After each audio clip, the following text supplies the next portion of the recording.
할렐루야. 사랑의 교회 예배 나오신 여러분, 주님의 이름으로 환영하고 축복합니다. 제가 수영을 배우고 있는데요, 수영장 들어가기 전에 사물함을 잠그면서 제가 깨달은 것이 하나 있습니다. 수영장 들어갈 때는 내 것은 하나도 가지고 들어갈 수 없다라는 것을 알게 되었습니다. 그런데 그 모습을 밀양에서 보고 왔습니다. 나의 시간과 나의 재물, 나의 교회, 내 인생을 다 내려놓고 주님께 내어드리며 주님만 의지하는 그 모습을 보고 왔습니다. 그 모습을 보며 우리도 저랬으면 좋겠다라는 생각이 들었습니다. 그러기 위해서 하나님과 더 가까워지고 하나님과 더 친밀해지는 예배 되길 소망하며 우리 함께 찬양하시겠습니다.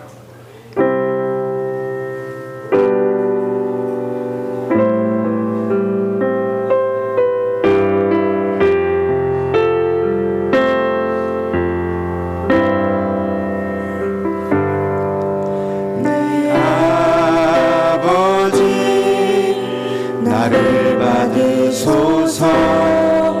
거짓 아닌 진실함으로 주께 나아갑니다. 내 아버지 기도 들으소서. 입술 아닌 참마음으로 주께 나아갑니다. 한 걸음씩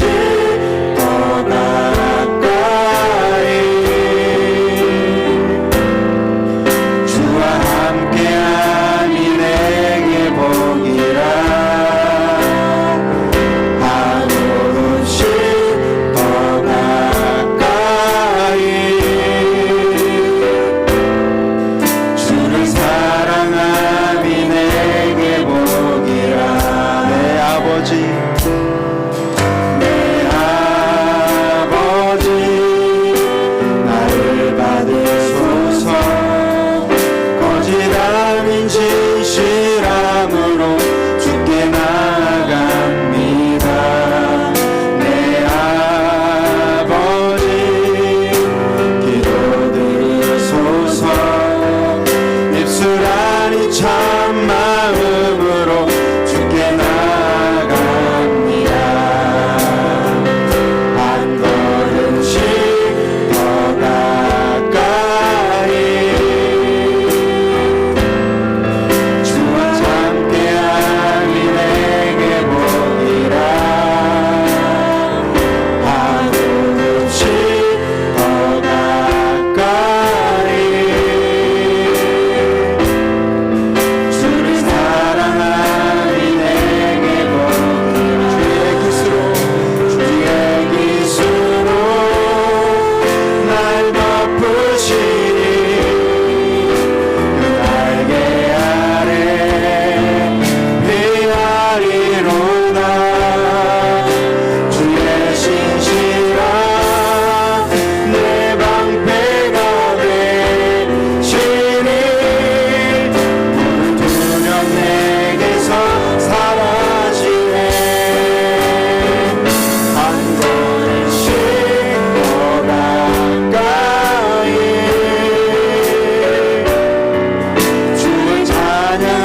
빛조차 보이지 않아도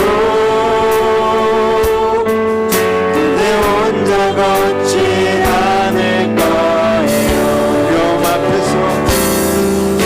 두려움 앞에서 하늘을 보아요. 외로운 그대여 걱정 마요. 둥그런 그 길을 또 걷고 걸어요. 그대 혼자 걷지 않을 거예요. 두려움 앞에서 하늘을 보아요. 외로운 그대여 걱정 마요. 둥그런 그 길을 또 걷고 걸어요. 그대 혼자 걷지 않을 거예요. 주의 손 날 붙드시네. 영원한 피난처 되시네. 깊어진 한숨 속에도 변함없이 우리를 일으키시네. 주의 아버지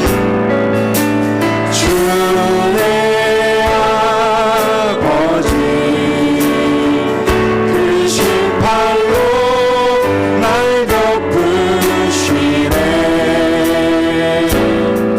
주는 내 큰 능력 변함없이 우리를 일으키시네. 주의 손 날 붙드시네. 주의 손 날 붙드시네.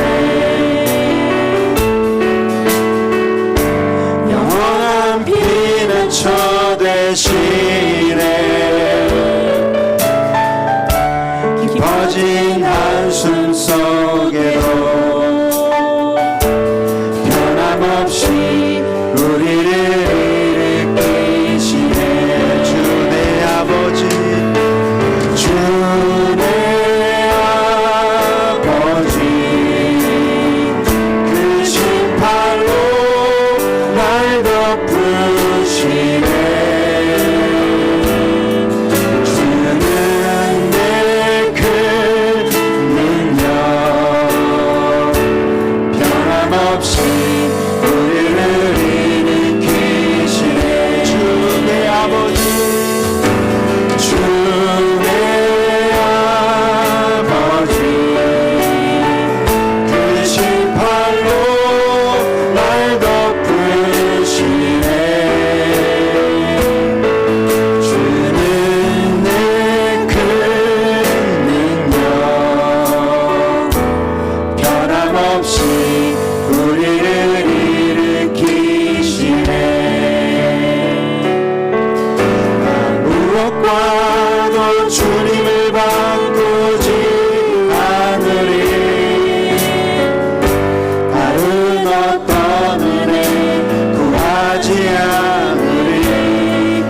오직 주님만이 내 삶의 도움이시니 주의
원망과 정성 다해 하나님의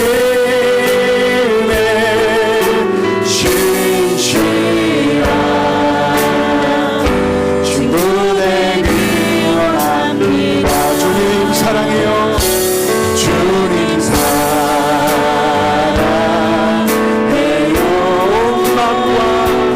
원망과 정성 다해 하나님의 신실한 친구 되기 원합니다. 주님 사랑해요. 주님 사랑해요.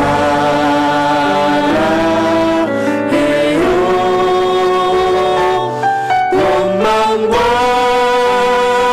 정성 다해 하나님의 신실한 친구 되기 원합니다. 주님의 성령 지금 이곳에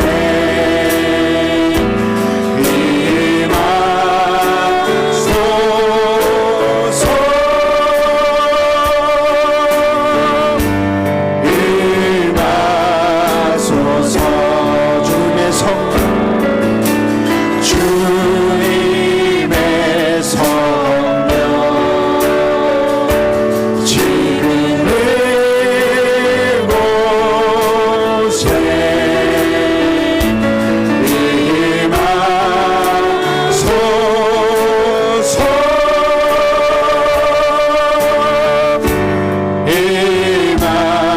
임하소서.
주님 사랑합니다. 주님 더 사랑하기 원합니다. 하나님과 더 친밀한 예배 되도록 주님 인도하여 주시옵소서. 주님의 손 우리를 붙드시니 우리의 피난처 되시는 주님께 더 가까이 나아가는 예배 되도록 주님 인도하여 주시옵소서. 말씀 전하시는 목사님, 말씀 듣는 우리 예배를 위해서 함께 기도하시겠습니다. 주님 사랑합니다. 하나님 더 사랑하기 원합니다. 하나님 우리 하나님과 더 친밀한 관계를 맺고 주님 앞에 나아가는 예배로 주님 인도하여 주시옵소서. 하나님 나의 시험과 나의 병과 나의 인생을 살아가는 것이 아니라 하나님을 사랑함으로 하나님의 시험과 물질과 계획과 내 인생을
은혜가 충만하신 아버지 하나님, 당신의 이름이 거룩하게 되기를 소원합니다. 거룩한 주님의 은혜를 힘입어 주님께 나와 예배를 드립니다. 말씀과 기도로 주님과 교제하게 하시고 저희가 드리는 모든 찬송과 기도를 받아주셔서 우리의 마음과 생각과 영혼을 주관하시는 하나님의 인도하심으로 오직 예배에만 집중하게 하시며 세상의 모든 근심과 걱정을 내려놓도록 도와주시옵소서. 끊임없이 우리와 동행하시며 우리의 마음을 감찰하시고 말할 수 없는 탄식으로 우리를 위하여 간구하시는 성령님의 놀라운 사랑에 감사와 찬양과 영광을 올려드립니다. 사랑의 하나님, 저희를 향하신 하나님의 인자하심과 오래 참으심에 감사를 드립니다. 나약하고 부족한 저희들 버리지 않으시고 다시 부르시고 다시 회복시키시는 하나님의 자비와 긍휼을 찬양합니다. 저희 안에 오셔서 말씀으로 조명해 주시고 죄에 대하여, 의에 대하여, 심판에 대하여 깨우쳐 주시며 저희의 죄악된 행실을 훈계하시고 교훈하시는 그 놀라운 하나님의 사랑을 기억하게 하시옵소서. 세상과 어우러진 우리의 심령이 너무나 차갑고 세상의 분주함과 염려로 인해 주님의 뜻에 반하여 살고 있는 저희들의 어리석음을 주님 알게 하시고 고백하여 용서받게 하시옵소서. 오늘 이 예배를 통해 우리의 차가운 심령을 성령의 불로 뜨겁게 하여 주시어서 영적으로 깊이 잠들어 있는 심령이 깨어나고 하나님의 뜻을 향해 반응하게 하시며 의롭고 거룩한 인격의 새 사람으로 다시 태어나게 하여 주시옵소서. 거룩하신 하나님, 우리의 삶 속에 주님의 거룩하신 뜻이 그대로 실현되기를 소망합니다. 말씀을 들을 때 마음에 심기어지고 성령님의 인도하심을 따라 순종하는 삶으로 열매 맺는 믿음 되게 하여 주시옵소서. 주님의 말씀으로 세워진 교회를 위해 기도드립니다. 이 교회가 성령의 권능으로 세워지게 하시고 모든 성도들의 심령이 성령으로 충만하여 성령님께서 주시는 지혜와 은사로 서로 반목하지 않고 서로 세워가게 하여 주시옵소서. 특별히 이 시간 말씀을 증거하시는 담임 목사님을 위해 간구드립니다. 하나님의 말씀을 담대히 선포하실 때에 성령님의 역사로 함께 하시고 그 말씀을 듣는 모든 성도들의 심령이 뒤집어지고 변화되며 새로워지는 은혜가 있게 하시어서 우리 모두가 이 시간 성령님의 임재하심을 체험하게 하시고 성령님의 주시는 놀라운 참된 위로와 능력으로 고난 중에 있는 성도들이 위로받게 하시고 복음의 능력을 경험하게 하심으로 영적 분별력, 능력 있는 기도가 끊이지 않는 교회 되게 하여 주시옵소서. 세상의 모든 일을 만드시고 행하시며 이루어내시는 여호와 하나님을 찬양합니다. 이 모든 말씀을 감사드리며 예수님의 이름으로 기도드립니다. 아멘.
기도하겠습니다.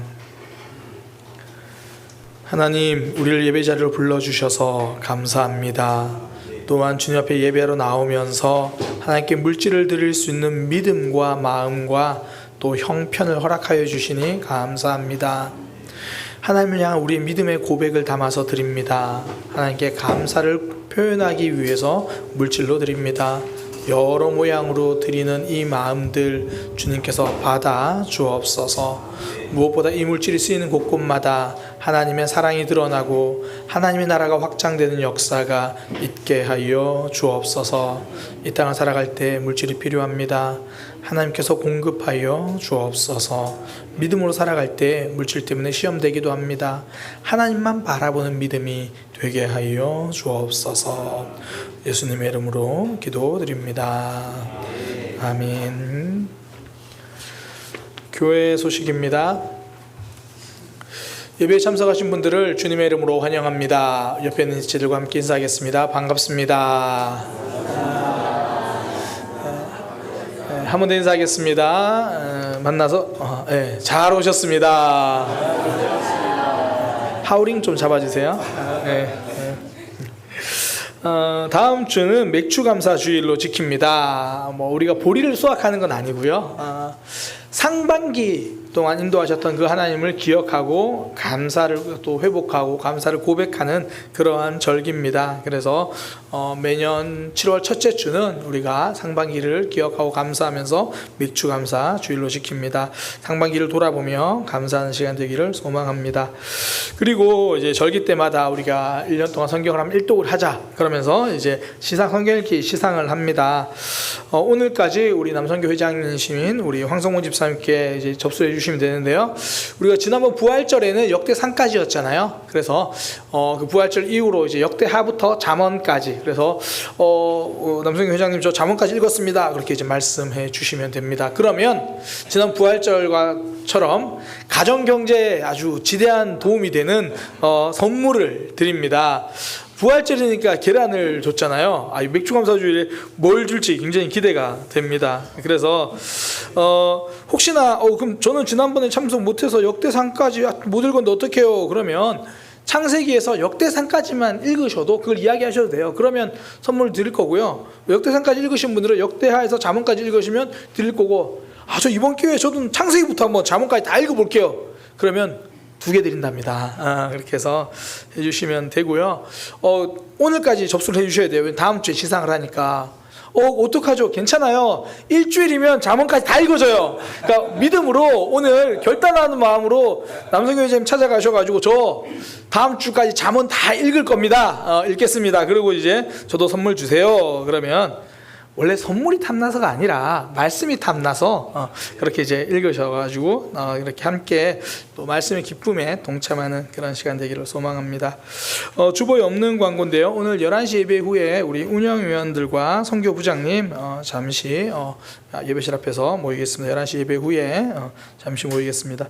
이 시간 우리 국내 선교 갔다 온 그 영상 시청하고요. 이어서 바로 우리 국내 선교 갔다 오신 분 중에 한 분 간증하도록 하겠습니다.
주시는 이가 너희 심을 것을 주사 풍성하게 하시고 너희 의의 열매를 더하게 하시니.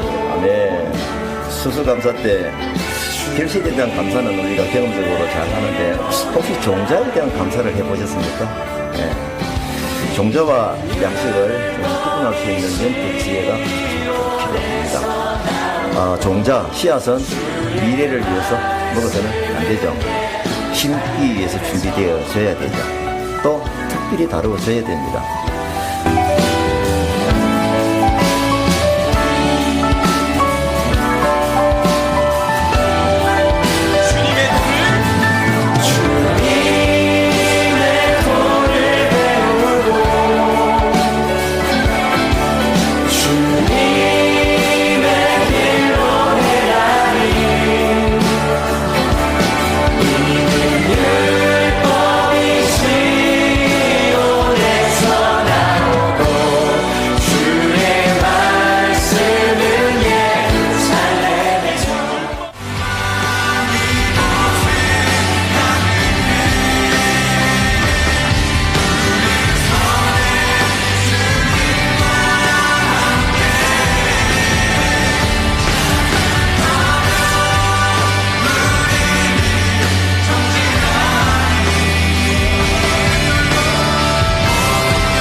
카메라를 간증하시는 분에게 좀 포커싱 해주세요.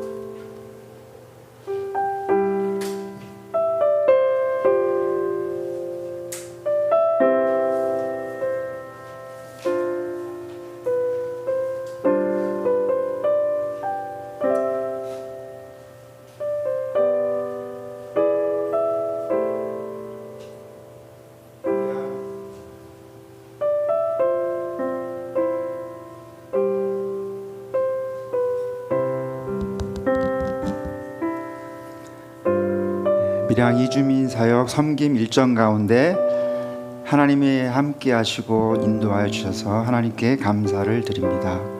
먼저 일정에 대해서 간략하게 말씀드리겠습니다. 20일 금요일 저녁 8시 출발, 1시쯤 밀양 도착했습니다. 비가 정말 억수로 쏟아졌는데 오고 가는 교통 가운데 사고 없이 잘 다녀올 수 있어서 감사했습니다. 21일 토요일 첫 번째 이주민 선교 현장 탐방, 정영섭 선교사님 김해 우즈벡센터를 방문했습니다. 찬양 후 우즈벡센터를 중심으로 한 무슬림 사역에 대해 들었습니다. 더 나은 삶, 풍성한 삶을 위해 들어온 이주민 인구가 250만 명이 넘는다고 합니다. 경남의 이태원이라 불리는 종로길에서 전도를 하고 준비해 주신 점심 식사를 하였습니다. 두 번째 이주민 선교 현장 탐방, 김해 한우리 선교교회 김성환 목사님을 방문하여 사역 소개를 듣고 밀양 다카교회 다문화 카페교회로 이동하여 이주민 초청 축제 레크리에이션과 게임 후 저녁 식사하고 신윤아 청년이 간증을 하였고 김희설 청년이 한국 네팔어 혼용 전도지로 복음 증거를 하고 최윤기 선교사님의 다카 이주민 사역에 대해 들었습니다. 22일 주일 예배 후 점심 식사하고 한국어 교육에 저희 청년들이 참여하고 열방 예배에 저희 찬양팀과 목사님과 이다현 청년의 율동으로 함께 찬양했습니다. 저녁 식사 준비와 설거지를 저희 여성교회 집사님들이 도와주셨고 식사 후 서울로 7시 30분쯤 출발해서 서울에 새벽 1시쯤에 도착했습니다. 그래서 밀양 이주민 사역 섬김에 참여했던 17명이 받은 생생한 은혜가 저보다 많지만 다 얘기할 수 없어서 제가 받은 7가지 은혜를 나누고자 합니다. 첫 번째, 인상 깊은 교회. 좁고 험한 산길을 올라 축사 냄새나는 하늘이 교회에 들어서니 마라나타라고 쓴 글씨에 하나님이 보입니다. 하나님 앞에 무릎 꿇은 검게 글린 목사님 얼굴에 하나님의 마음이 비춰집니다. 교회 마당에 금방 따주신 새콤달콤 빨간 자두처럼 경험했던 진짜 살아있는 하나님의 은혜를 맛봅니다. 갈데없는 외국인들을 빵 보고 찾아온 그들을, 말이 안 통하는 그들을 쫓아내지 못해 받아주고 16평 좁은 집을 30명에게 내어주며 말씀으로 먹이고 재워주며 말은 통하지 않지만 가슴으로 품고 복음을 전합니다.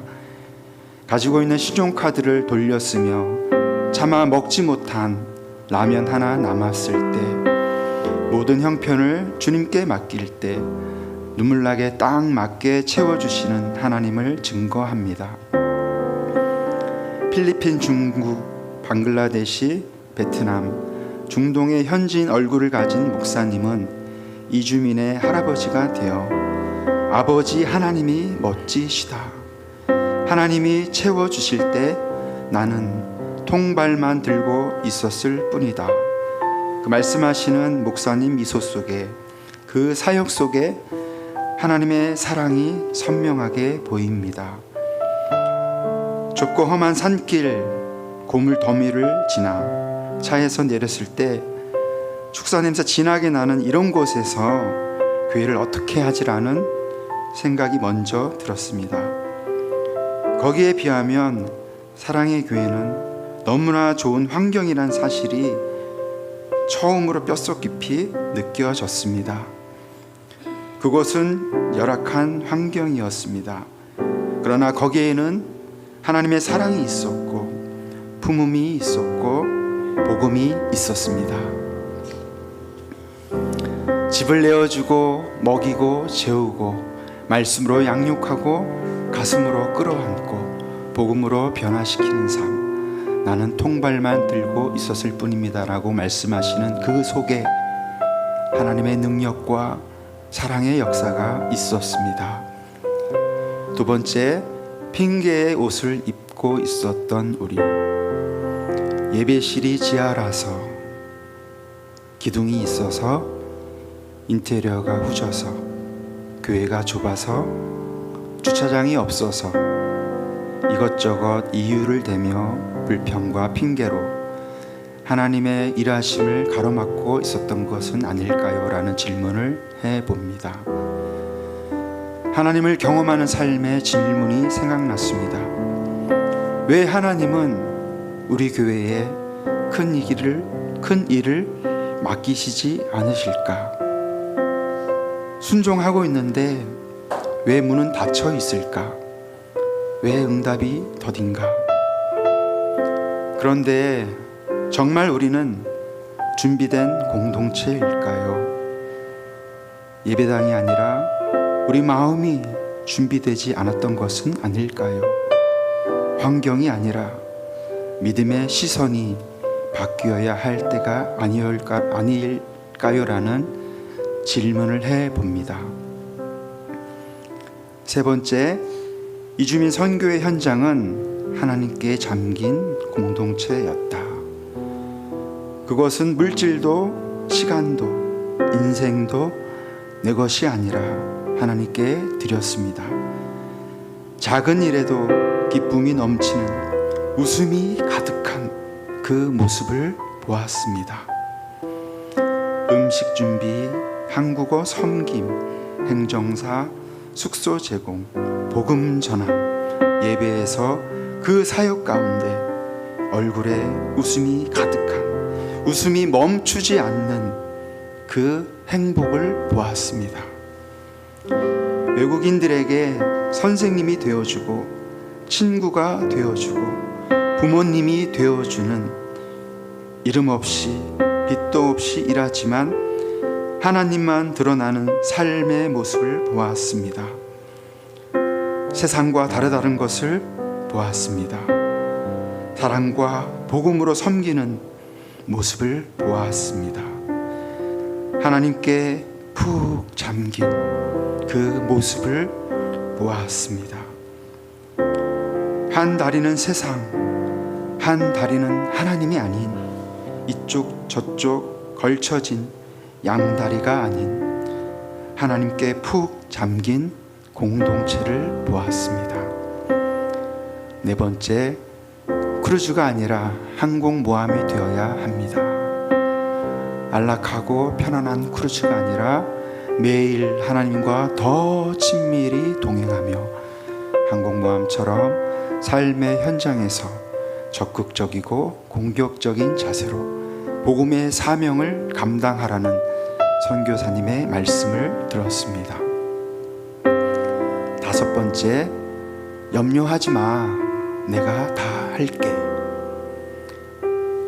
이런 일을 어떻게 하지라는 생각을 할 때 주일 아침에 주님이 속삭이십니다. 나랑 산책하자라는 마음을 주셔서 문을 열고 나왔을 때 들리는 새소리들, 가까이 있는 참새, 비 맞고 누워있는 들풀들이 보입니다. 그때 떠오른 마태복음 말씀이 마음 깊은 곳을 두드립니다. 공중의 새를 보라. 들의 백합화를 생각해 보라. 너희는 이것들보다 귀하지 아니하냐. 염려하지 말라고 하십니다. 하나님께서 하신다고 말씀하십니다. 염려하지 마. 내가 다 할게. 라고 말씀하십니다. 여섯 번째, 하나님께서 우리의 삶을 인도하신다. 선교사님이 이렇게 말씀하십니다. 현실이 아닌 하나님의 사실에 집중하라. 성경 말씀을 계속 매일 항상 확인하라. 내 마음에 담아야 한다. 이것이 씨앗이다. 이 씨앗을 내 마음에 품고 살면 하나님께서 인도하신다. 이것이 종자의 법칙이다라고 말씀하십니다. 네가 가라 할 때 순종하면 하나님이 인도하신다고 말씀하십니다. 일곱 번째, 하나님이 하시면 문제될 것이 없습니다. 수영할 때도 이론을 배우고 실습을 하는데 결국은 물에 들어가서 수영하기 위해 이론을 배우는 것처럼 책에서 배웠던 하나님을 경험하는 삶의 실제의 모습을 현장에서 생생히 보고 왔습니다. 선교사님들의 간증을 통해, 사역을 통해 이론이 아닌 현실을 보았습니다. 히브리서 11장 1절 말씀, 믿음은 바라는 것들의 실상이요 보이지 않는 것들의 증거니, 말씀처럼 책에서 배운 하나님을 경험하는 삶을 이론이 아닌 현실로 보았습니다. 이제 우리가 해야 할 일은 염려가 아니라 하나님을 더 신뢰하는 것입니다. 머뭇거림이 아니라 더 순종하는 것입니다. 주저함이 아니라 헌신하는 것입니다. 네가 가라 할 때 순종하면 됩니다. 첫 발을 내디딜 때 두 번째 발을 걸어가게 하시며 하나의 씨앗을 심을 때 씨앗을 자라게 하시고 꽃 피우게 하시고 풍성한 열매 맺게 하시는 분은 하나님이십니다. 시작 한 점에 그 모든 점들을 하나의 선으로 이어가시는 분은 바로 하나님이십니다. 하나님이 이끄십니다. 모든 것은 하나님이 하십니다. 아멘. 그 모든 것을 보게 하시고 느끼게 하신 하나님께 감사드리며 무엇을 할지 자신은 없지만 앞으로 행하게 하실 하나님을 기대하며 마지막 하나만 나누고 마칠까 합니다. 자두 씨, 축사 냄새 진한 교회 마당에 빨간 자두가 주렁주렁 열렸습니다. 자두꽃이 피고 은은한 향기를 내며 조용히 열매를 맺듯 고난의 계절을 지나 하나님의 꽃이 피어나고 축사 냄새보다 더 짙은 하나님의 향기가 말씀 속에 가득합니다. 그리고 마침내 자두보다 더 달고 맛있는 하나님의 열매를 맛봅니다. 먹고 남은 이 작은 씨앗, 가슴에 담아온 이 씨앗, 하나님이 주신 이 씨앗, 어딘가에 심어보고 싶습니다.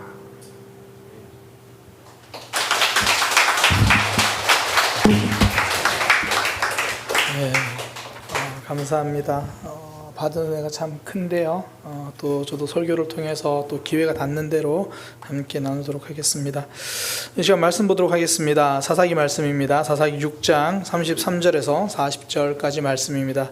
사사기 6장 33절에서 40절까지 말씀입니다. 그때에 미디안과 아말렉과 동방 사람들이 다 함께 모여 요단강을 건너와서 이스라엘 골짜기에 진을 친지라. 여호와의 영이 기드온에게 임하시니 기드온이 나팔을 불매 아비에셀이 그의 뒤를 따라 부름을 받으니라. 기드온이 또 사자들을 온 므낫세에 두루 보내매 그들도 모여서 그를 따르고 또 사자들을 아셀과 스불론과 납달리에 보내매 그 무리도 올라와 그를 영접하더라. 기드온이 하나님께 여쭈되 주께서 이미 말씀하신 같이 내 손으로 이스라엘을 구원하시려거든 보소서 내가 양털 한 뭉치를 타작마당에 두리니 만일 이슬이 양털에만 있고 주변 땅은 마르면 주께서 이미 말씀하신 같이 내 손으로 이스라엘을 구원하실 줄을 내가 알겠나이다 하였더니 그대로 된지라. 이튿날 기드온이 일찍이 일어나서 양털을 가져다가 그 양털에서 이슬을 짜니 물이 그릇에 가득하더라. 기드온이 또 하나님께 여쭈되 주여 내게 노하지 마옵소서. 내가 이번만 말하리다 구하옵나니 내게 이번만 양털로 시험하게 하소서. 원하건대 양털만 마르고 그 주변 땅에는 다 이슬이 있게 하옵소서 하였더니 그 밤에 하나님이 그대로 행하시니 곧 양털만 마르고 그 주변 땅에는 다 이슬이 있었더라. 아멘. 한 목소리로 고백하겠습니다. 이제는 제자리 걸음을 끝낼 시간입니다. 한 번 더 고백합니다. 이제는 제자리 걸음을 끝낼 시간입니다. 그 아인슈타인이 한 말로 알려진 한 이야기가 있는데요. 이런 이야기입니다. 어제와 같은 선택을 하면서 다른 미래를 기대하는 것은 정신병 증상이다. 그러니까 어제와 똑같은 선택을 하면서 내일은 다른 미래가 올 거야. 그렇게 말하는 건 정신병 증상이라는 거죠. 우리도 일상에서 이런 거 아마 경험할 겁니다.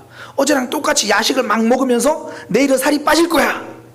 그러면 저 사람 이상하다. 뭐 달라지는 것도 없는데 막 오늘 어제처럼 밤 12시에 치킨과 피자를 시켜 먹으면서 난 내일 살 빠질 거야. 이건 말도 안 되는 이야기잖아요. 그러니까 그 얘기예요. 어제와 똑같은 선택을 하면서 다른 결말을 기대하는 건 그거 좀 이상한 거 아니냐. 그 말을 하는 겁니다. 우리가 신앙생활을 하면서 인생이 달라지는 이유가 여기에 있는 거예요. 다른 선택을 하니까. 하나님 때문에 이제는 달라진 선택을 하니까 삶에 다른 열매가 나타나는 거죠. 우리가 지금 기드온을 살펴보고 있는데요. 그의 모습이 조금씩 달라지고 있음을 우리가 봅니다. 우리가 처음 만난 기드온은 이 미디안이 무서워가지고 숨어가지고 밀을 타작하던 그런 사람이에요. 사사기 6장 11절에 그러잖아요. 기드온이 미디안 사람에게 알리지 아니하려 하여 숨어가지고 이제 밀을 막 타작하고 있는 그런 모습이에요. 겁쟁이고 두렵고 자신 없고 그러던 기드온이 하나님을 만나고 나서 조금씩 달라져요. 하나님이 이제 바알 제단을 허물어라 그러니까 비록 두렵지만 그 일을 합니다. 그게 사사기 6장 27절에 여호와께서 그에게 말씀하신 대로 행하되 좀 두려워함으로 낮에는 못했지만 밤에라도 행하는 거예요. 여전히 아직 두려움은 있어요. 그러나 조금씩 다른 선택을 시작합니다. 그러니 그 인생이 달라지죠. 여룻바알, 바알과 다투고 바알과 싸우는 사람이다, 뭐 그런 이름도 받게 됩니다. 그리고 오늘 본문에 보면요, 완전 도약과 점프 수준으로 그가 달라지는 모습이 나와요. 사사기 6장 34절에 보면 기드온이 나팔을 불매 아비에셀이 그의 뒤를 따라 부름을 받으니라. 나팔을 분다는 건 싸우려고 군사를 모으는 행동입니다. 그러니까 그 전까지는 미디안이 오면 두려워서 숨어 있었는데 이제는 나팔을 불고 군사를 모으는 거예요. 완전 달라집니다. 그러니까 우리가 지금 만난 기드온은요, 멈추지 않고 계속 성장하고 있는 거예요. 저는 우리 모두가, 저도 마찬가지고요, 우리 모두가 이런 모습이 되기를 소망합니다. 가끔씩 음식점을 가다 보면, 음식점에 가면 왜 큰 화분에 굉장히 초록빛 이렇게 식물을 잘 키워놓은 그런 데가 있어요. 가까이 가서 어떻게 잘 키웠지? 가서 보면 좋아해요. 그러니까 멀리서 보면 푸르고 멋져요. 그런데 생명이 없습니다. 그러니 1년 후에 가도 그 모습일 거예요. 생명이 없으면 변하지 않습니다. 생명이 있어야, 살아있는 신앙이어야 성장한다라는 거예요. 살아있는 신앙, 성장하는 신앙입니다. 삼국지에 보면 그런 이야기 있거든요. 사별 3일 괄목상대, 선비사자인데, 선비는 3일 동안 별 떨어져 있다가 다시 보면 괄목상대, 눈을 비비고 봐야 할 정도로 달라져 있어야 한다. 그러니까 다시 볼 때 놀라는 거예요. 지난주에 보고 이번 주 봤는데 깜짝 놀라는 거예요. 화장이 달라져서. 그게 아니라 삶이 달라져서. 그게 생명력 있는 사람이죠. 지금 기드온의 모습이 그래요. 하나님 만나고 계속 달라지고요, 오늘 본문에선 완전히 새로운 모습으로 점프하고 있습니다. 믿음 생활엔 제자리 걸음이 없습니다. 혹시나 어느샌가 지금 내 모습이 5년 전과 별로 달라진 게 없는 제자리 걸음 신앙이라면 이제는 우리가 그 제자리 걸음을 끝낼 시간입니다.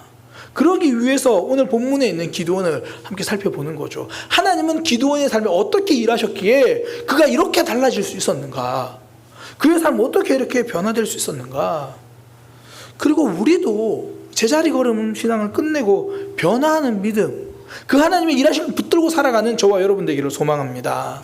오늘 본문을 보면요, 첫 번째 기드온이 어떻게 이렇게 달라질 수 있었나? 첫 번째는 하나님입니다. 기드온이 나팔을 불고 전쟁을 하겠다고 다짐한 근본 원인은 다른 게 아니라 하나님이었어요. 사사기 6장 34절에 한 여호와의 영이 기드온에게 임하시니, 하나님의 영이 임하니까 어제와 다른 선택을 하는 거예요. 지금 미디안과 아말렉 동방 사람들이 다 모여가지고 이스라엘 공격하려고 하거든요.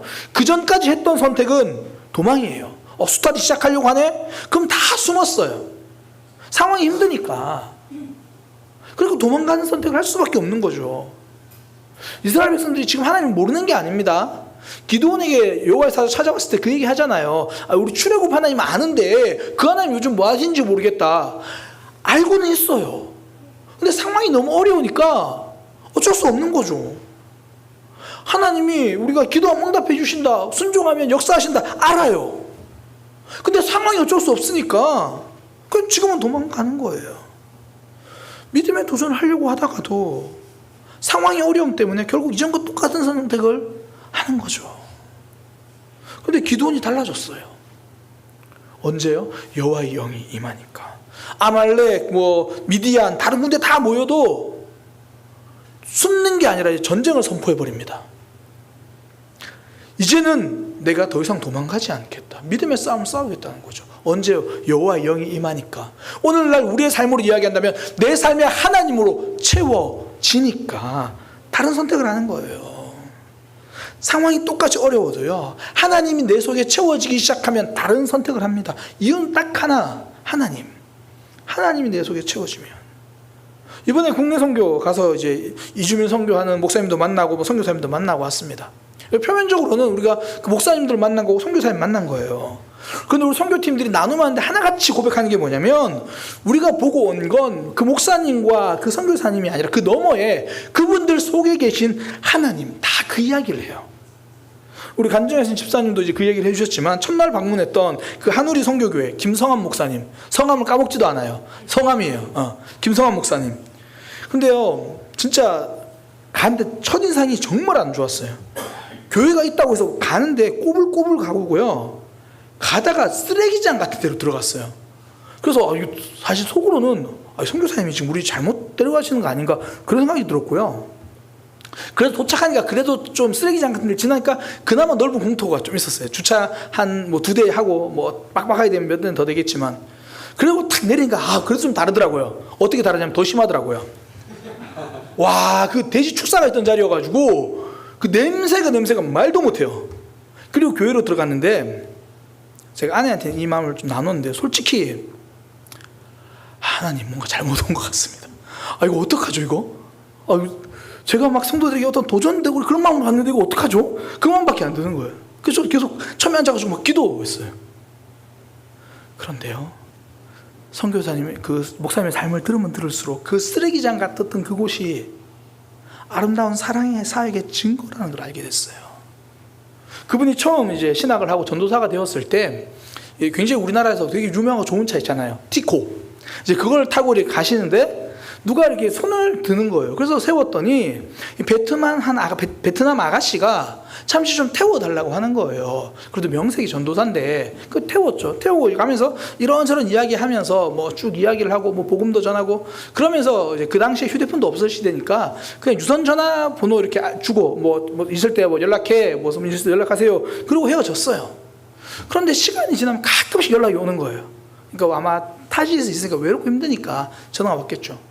그러다가 어느 날 전화가 왔는데, 아저씨 너무 배가 고파요. 혹시 좀 지낼 데 없어요? 이렇게 연락이 온 거예요.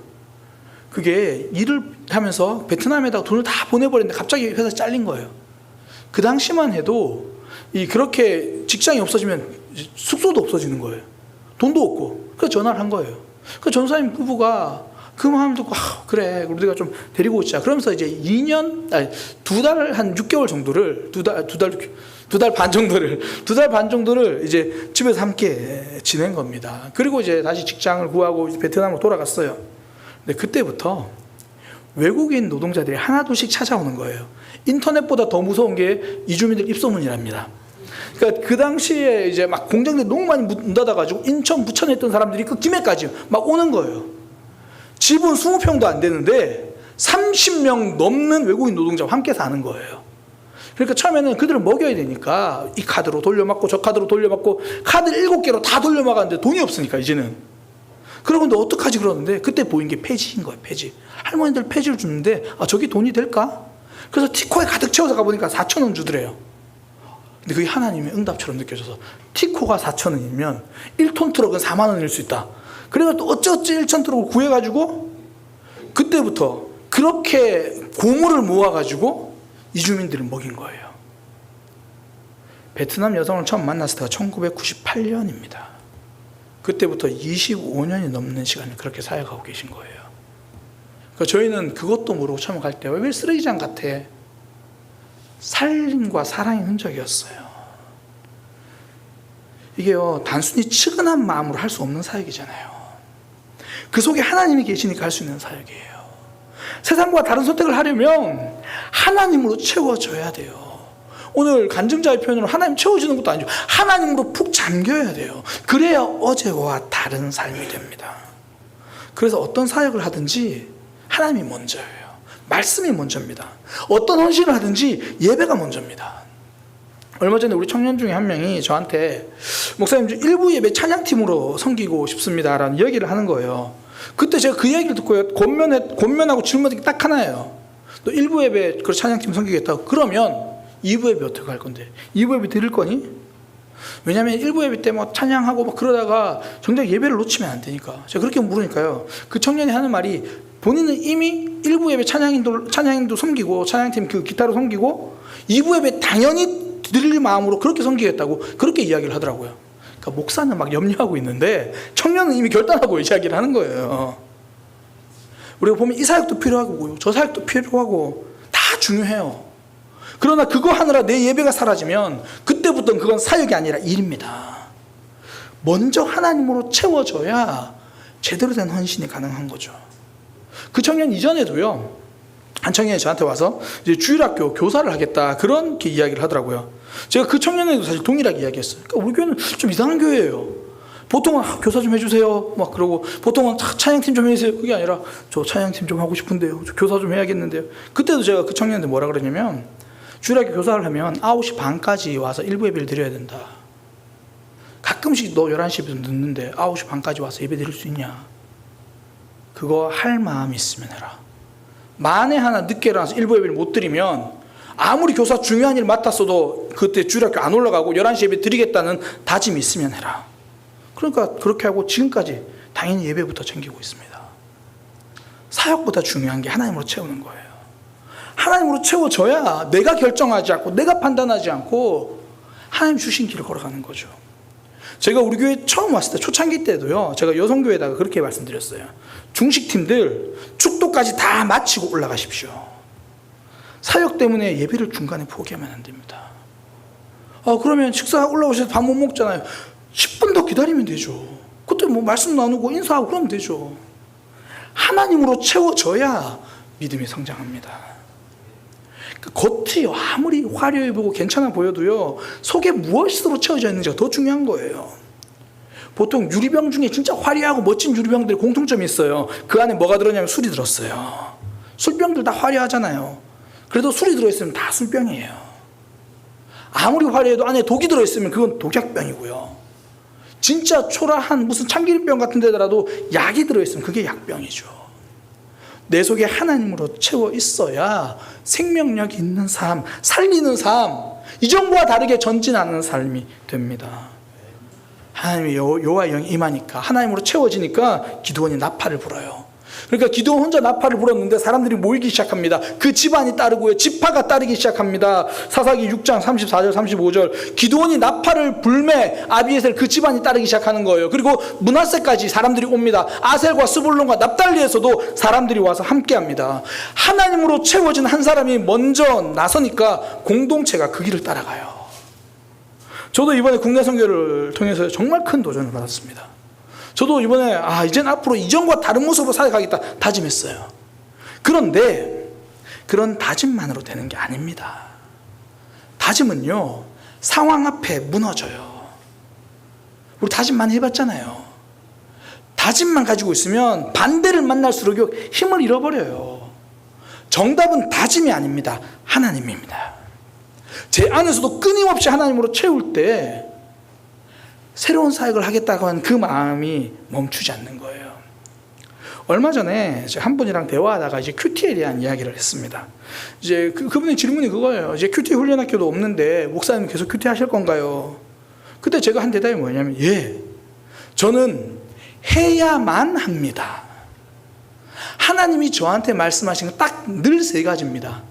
말씀 묵상해라, 큐티해라, 성경 읽어라, 그리고 무시기도, 하나님과 수시로 무시기도 해라. 전부 하나님으로 채우는 거예요. 목사라고 해서 뭐 대단한 거 하나님 말씀하시는 게 아니라 항상 그것부터 말씀하세요. 그때 새로운 신앙이 되기 때문입니다. 우리도 새로운 결정, 새로운 선택, 믿음이 성장하던 때를 있었잖아요. 한번 돌아보세요. 언젠가요? 하나님으로 채워져 가고 있을 때입니다. 그것이 어떤 분에게는 기도 시간이었을 거고, 어떤 분에게는 그것이 예배 시간이었을 거고, 어떤 분들은 그게 아마도 훈련학교도 좀 들어가겠죠. 그렇게 하나님으로 채워질 때 삶이 멈추지 않는 거예요. 다윗이 시편 27편에서 그렇게 말하잖아요. 여호와는 나의 빛이요 나의 구원이시니 그분 때문에 내가 두려워하지 않겠다. 여호와께서 내 속에 있으니까 내가 누구를 무서워하겠습니까? 그러니 상황이 흔들리지 않고 새로운 믿음으로 가는 거죠. 그 전까지 두려웠던 기드온이 이제 전쟁을 선포한 이유는요, 여호와의 영이 그에게 임했기 때문이에요. 하나님으로 채워지면 새로운 선택을 합니다. 하나님으로 채워져야 세상과 다른 선택, 제자리 신앙을 벗어나게 되는 거예요. 이제는 우리도 제자리 신앙을 벗어날 때입니다. 그러기 위해서 하나님께서 우리에게 알려준 거 두 번째, 하나님이 알려주신 길을 가야 그때 새로운 이야기가 시작된다는 거예요. 내 생각이 멈춰 있으면요 새로운 이야기가 아닙니다. 재방송이죠. 왜 크리스마스 때 하는 나홀로 집에 뭐 수십 년이 지났는데 아직도 그거 하고 있잖아요. 내 생각이 갇혀있으면 계속 재방송만 하는 거예요. 믿음의 재방송만 하고 있는 거예요. 하나님은 오늘도 역사하시는데 내 삶은 생방송이 없습니다. 계속 재방송인 거예요. 기드온도요, 처음에 여호와의 영이 임해서 나팔을 불고 전쟁에 소집해요. 그런데 우리도 경험해봤잖아요. 믿음의 결정하겠다고 했는데 그런다고 두려움이 사라지는 게 아니잖아요. 오히려 믿음의 결정하니까 더 두렵잖아요. 그래서 기드온이 하나님께 확신을 달라 그래요. 우리가 잘 아는 양털 시험 그 이야기입니다. 사사기 6장 36절 37절에 보면 기드온이 하나님께 여쭈어대 하나님, 정말 하나님께서 제 손으로 이스라엘을 구원하게 하시려면 저 부탁이 하나 있는데요. 양털 뭉치를 제가 마당에 둘 거니까 이슬이 양털에만 임하고 땅은 다 마르게 해주세요. 그러면 이게 하나님 진짜 하시는 건 줄 제가 확신하겠습니다. 그렇게 이야기해요. 이런 모습 볼 때마다 너무 좀 위로가 되지 않아요? 딱 우리 모습 같잖아요. 하나님, 확신을 좀 주세요. 확신을 주시면 제가 하겠습니다. 근데 그랬더니 하나님 들어주세요. 6장 38절에 그대로 된지라. 이튿날에 기드온이 일어나서 보니까 양털에만 이슬이 있는 거예요. 땅은 다 마르고. 이렇게 되면 막 할 것 같잖아요. 근데 우리를 알죠. 하나님, 한 번은 우연일 수 있으니까 하나님 한 번 가지고는 안 돼요. 좀 더 확실한 확신을 주세요. 딱 그러잖아요. 이번엔 더 확실한 게 필요합니다. 그래서 어떻게 말하나요? 반대로 한번 해보세요. 6장 39절에 기드온이 또 하나님께 여짜오되 주여 노하지 마소서. 본인도 민망한 거죠. 그러면서 하는 말, 이번에는 양털만 마르고 이 사방에 다 이슬이 내리게 해주세요. 그랬더니 하나님이 한 번 더 해주세요. 40절에 그 방에 하나님이 그대로 행하시니 양털만 마르고 그 주변은 이슬이 있었더라. 양털 시험이 우리에게 알려주는 게 두 가지예요. 첫 번째는 하나님은 뜻을 알려주신다는 거예요. 기도원이 요청하니까 해주시잖아요. 한 번 더 요청해 주니까 해주시잖아요. 무슨 이야기인가요? 하나님의 뜻을 하나님 우리에게 알려주세요. 이게 무슨 비밀처럼 감춰두고 숨겨두고 막 아주 어렵게 해야 발견하고 그런 게 아닙니다. 막 10가지 퍼즐을 풀고 이 시험을 풀어야 뜻을 알 수 있다, 그런 거 아니에요. 하나님은 선명히 알려주신다고 말합니다. 시편 32편 8절에 내가 내 길을 가르쳐 보이고 너를 주목하여 훈련케 하리라. 뜻을 가르쳐 주겠다. 목사님 근데 잘 모르겠는데요? 왜 그렇습니까? 그게 두 번째예요. 제가 두 가지 알려준다고 그랬잖아요. 두 가지가 뭐냐면 사람이 안 들으려고 해요. 기도원이 한 번 보여줬는데 왜 한 번 더 해달라 그럽니까? 그렇게 봤는데도 내 마음이 아직 안 움직인 거예요. 하나님 표정을 보여줬어요. 근데 내 마음이 아직 움직일 만큼 동의가 안 돼요. 난 여전히 두렵거든요. 그러니까 하나님 한 번 더 해주세요. 하나님이 안 알려주신 게 아니라 내 마음이 동의가 안 되는 거예요. 그러니까 기도원이 처음 표정을 요구할 때도 하는 말이 뭐였냐면 그 6장 36절 처음 할 때도 그렇게 말해요. 주께서 이미 말씀하신 같이 안다는 거예요. 사실은 모르는 게 아니라 아는데 단지 내 마음이 아직 움직일 마음이 없으니까, 그러니까 머뭇거리죠. 그러니까 하나님께 확신을 달라고. 왜요? 하나님께서 알려주신 마음을 이미 내 속에 다 배제해버렸거든요. 그러니까 그 뜻이 안 들리니까 하나님 다른 뜻 없나요? 신앙생활은 굉장히 선명합니다. 제가 오늘 설교 시간이니까 여러분들의 삶을 향한 하나님의 변화없는 뜻을 제가 알려드릴게요. 정말 이거 하나님이 계시니까 적으셔도 돼요. 알려드릴게요. 첫 번째, 내 마음과 뜻과 목숨을 다하여 하나님을 사랑하라. 두 번째, 내 이웃을 내 몸과 같이 사랑하라. 그런데 어떤 성도가 오셔서 상담을 왔어요. 제가 이렇게 권면하면요, 이렇게 말해요. 목사님, 그거 말고요. 그건 답이 안 된다는 거예요. 왜? 이미 미워하기로 마음을 먹고 있으니까. 사랑이라는 진짜 정답이 그냥 뻔한 답으로 들리는 거예요. 그것 말고 다른 뜻이 있다고 생각하니까 그 하나님의 말씀이 들리지 않아요. 하나님의 말씀에 귀를 막고 있으니까 삶이 늘 제자리인 거예요. 새로운 이야기는요, 하나님이 알려주신 길을 걸어갈 때 시작됩니다. 그렇지 않으면 늘 똑같은 모습, 똑같은 이야기, 그냥 재방송을 5년, 10년째 재방송하고 있는 거예요. 어제도 같고 오늘도 같고. 그러니 사단은 우리를 재방송하는 삶, 그 맴도는 삶 만들려고 하나님의 말씀을 뻔한 정답으로, 뻔한 잔소리로 듣게 만드는 거예요. 새로운 이야기가 없죠. 사람은 내 마음에 안 드는 답이면 그걸 거절할 명분을 기가 막히게 찾아요. 그리고 다 그 속에서 하나님의 말씀을 가지고 이야기하고 하나님 뜻이라 그래요. 제가 아는 한 목사님이 이제 신학을 할 때 그 이야기를 해주시더라고요. 갈등이 굉장히 심했대요. 그분의 이제 아버님이 장로님이신데 장로님들이 이런 건 좀 주의하셔야 돼요. 장로님, 권사님, 집사님들 다른 거 주의하셔야 돼요. 뭐냐면 아이디가 딱 태어나니까 그 목사님이 딱 태어나자마자 아들인 거 딱 보고 하나님 우리 아들을 주의 종으로 키우겠습니다. 그러니까 소원을 한 거예요. 소원을. 그래 어릴 때부터 들은 게 그거죠. 야, 넌 내가 하나님께 주의 종으로 소원했어. 이게 보통 이렇게 해서 신학교 가면요, 신학교도 고생하고 본인도 고생하고 나중에 교회도 고생하고 다 고생하거든요.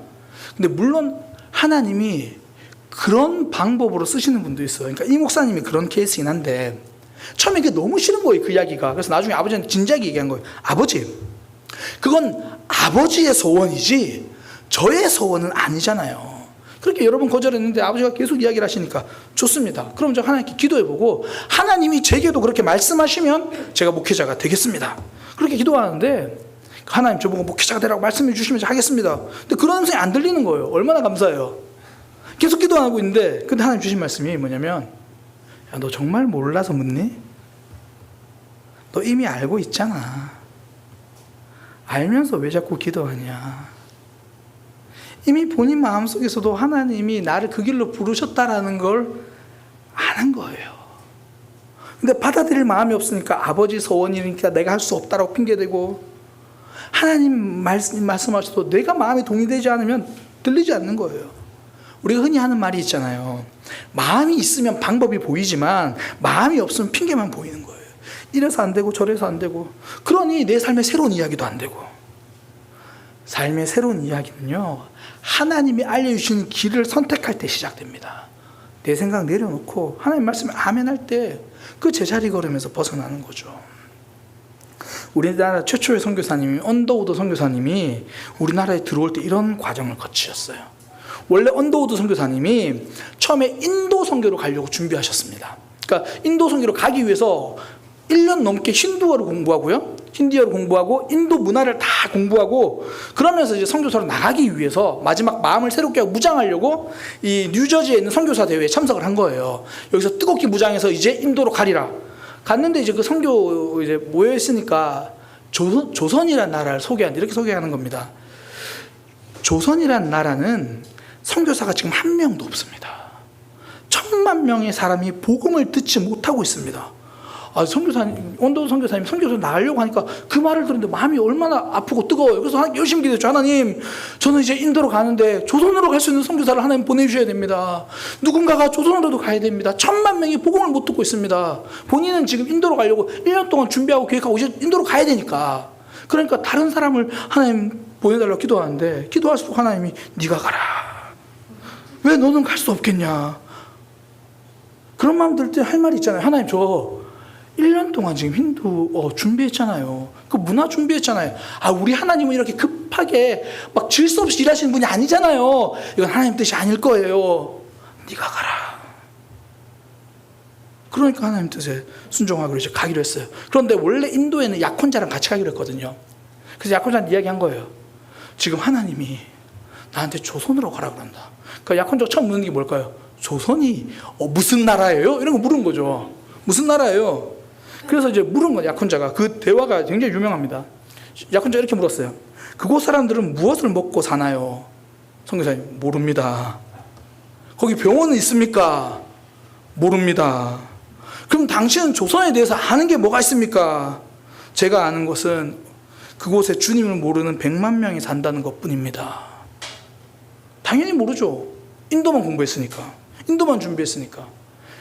우리가 오늘날 인도랑 생각하면 좀 달라요. 그 당시에 인도는요, 영국 식민지였어요. 그러니까 유럽 사람들이나 이 흔히 말하는 서양 사람들이 거기서 선교하기는 굉장히 인프라가 좋아요. 근데 조선은 전혀 그렇지 않았거든요. 결국 약혼자와 파혼합니다. 그리고 언더우드 선교사님이 조선으로 가서 복음을 전하세요. 우리나라의 새로운 생명의 이야기가 시작됩니다. 거절할 수 있는 수많은 명분도 있어요. 납득할 만한 이유도 있어요. 어쩌면 하나님의 뜻을 알았어도 이렇게 기도할지도 모르겠어요. 하나님, 그러면 제 마음으로 움직여주세요. 제 마음이 움직여지면 전 그렇게 할게요. 하나님은 우리의 마음을 움직이시면 어떻게 해요? 말씀으로요. 성령 하나님 우리에게 하신 일이 무엇입니까? 말씀하시는 거예요. 태초에 말씀이 계셨고 그 말씀이 창조하신 것처럼 하나님 제 마음으로 움직여주세요. 하나님, 그래 내가 하고 있어. 뭐 하시는데요? 움직이셔야지. 그 마음이 몽글몽글 생기는 게 아니라 그 말씀을 주십니다. 그 뜻에 순종할 때 제자리 걸음을 벗어나는 새로운 삶이 시작되는 거예요. 우리는 하나님이 우리의 삶을 이끌어 가신다고 고백을 하잖아요. 그건 너는 지금부터 로봇이야 내가 조종할 게가 아니에요. 계속 말씀을 주신다는 겁니다. 그게 내 생각과 다르고 힘들지만 하나님 말씀이니까 가는 거죠. 그래서 제가 이번에 국내 선교를 마치고요, 선교팀과 함께 나눔을 하면서 제가 선교팀들 나눔을 다 듣고 제가 이렇게 말씀드렸어요. 우리가 지금 이런저런 나눔을 하면서 뭐 이런 다짐 저런 생각들 많이 했습니다. 그런 여러 가지 생각이 있을 거예요. 그래서 제가 하나 권면드립니다. 그렇게 하나님 주신 마음 중에서 가장 불편하고 가장 하기 싫고 가장 어렵다고 생각하는 거, 그거 선택하시면 맞습니다. 우리는 어느새 내게 불편한 거, 어려운 것, 이런저런 이유로 이미 다 제쳐두고 있기 때문이에요. 그렇게 결정하면 또 똑같은 삶, 재방송을 하는 그런 삶이 될 뿐입니다. 새로운 이야기는 새로운 선택 속에서 시작되는 거예요. 하나님이 내게 주신 이야기, 그거 따라가면 내 삶이 새로운 이야기가 됩니다. 제자리 걸음 벗어나려면 하나님으로 채워져야 돼요. 그리고 내 생각, 내 마음이 아니라 하나님 말씀하신 길로 가는 거예요. 신앙은요, 예수 그리스도를 주라고 고백하는 사람들입니다. 하나님이 왕이고 예수님이 우리 인생의 왕이심을 고백하는 거잖아요. 왕의 결정은 내가 동의하는 게 아닙니다. 왕이 결정했으니 내가 순종하는 겁니다. 그때 하나님이 우리 삶을 통해 새롭게 일하십니다. 우리 함께 찬양하겠습니다. 주님만이 왕이십니다. 우리 고백하겠습니다.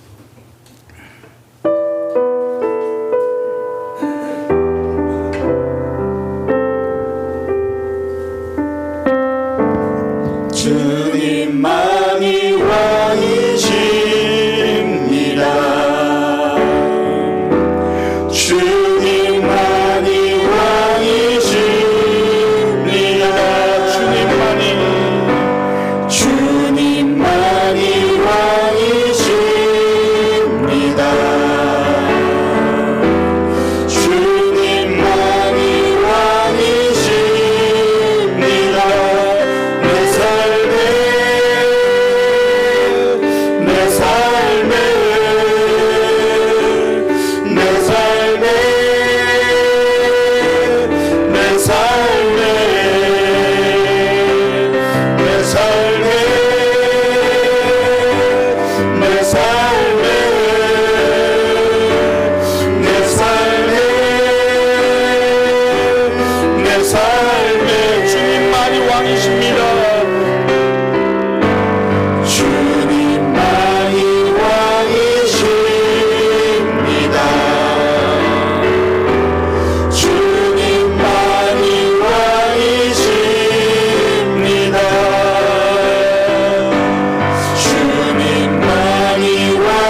주님만이 왕이십니다. 주님만이 왕이십니다.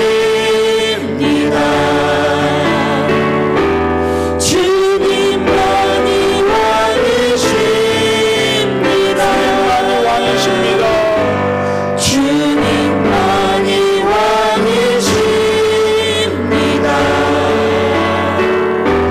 주님만이 왕이십니다. 우리 이 시간 들은 말씀을 기억하면서 함께 기도하기 원합니다. 이제는 제자리 걸음을 끝낼 시간입니다. 하나님으로 채워가는 신앙이 되게 하여 주옵소서. 내가 동의하지 못했다고, 내 마음이 움직이지 않는다고 하나님의 뜻을 외면하는 것이 아니라, 다시 되묻고 제자리 걸음에 있는 것이 아니라, 하나님이 이미 주신 그 말씀 이제 외면하지 않고 그 말씀대로 순종하며 걸어가는 믿음이 되게 하여 주옵소서. 우리 그렇게 들은 말씀 기억하면서 함께 기도하겠습니다. 하나님 인도하여 주옵소서. 주님 하나님만이 왕이십니다. 하나님 내 삶의 왕이십니다. 하나님 내 삶의 왕이십니다. 하나님 내 삶의 왕이십니다. 왕이 선포하셨으니 주님 이제 그 말씀을 두려워하지 않고 그 말씀을 외면하지 않고 그 말씀대로 걸어가는 믿음의 삶이 되게 하여 내 삶에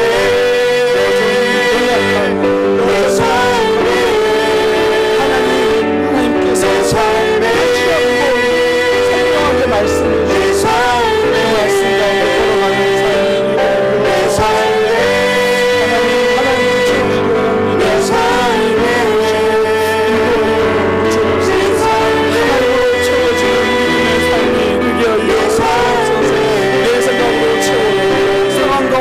채워졌던 내가 이제 하나님으로 채워지고 하나님으로 가득 차는 믿음의 삶이 되게 하여 주옵소서.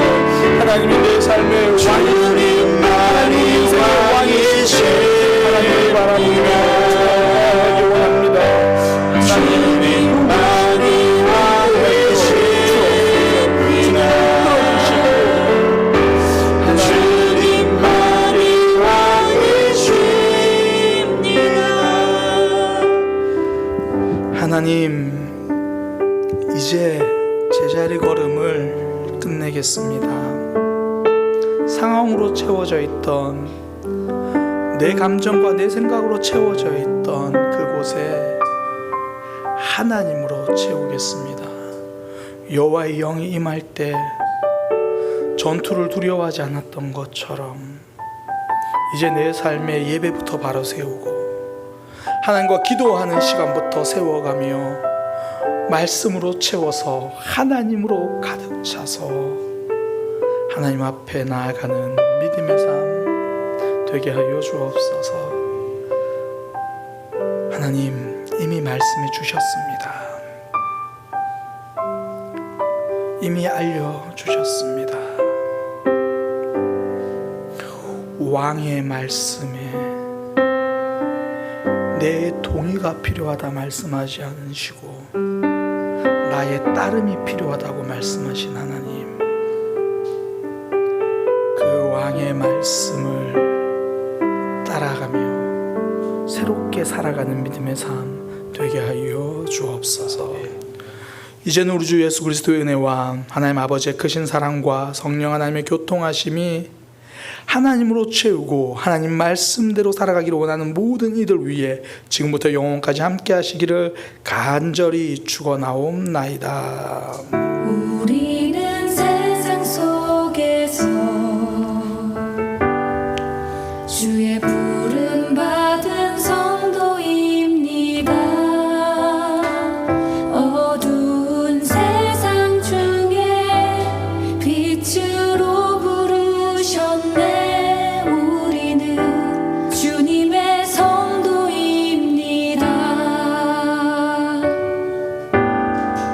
우린 주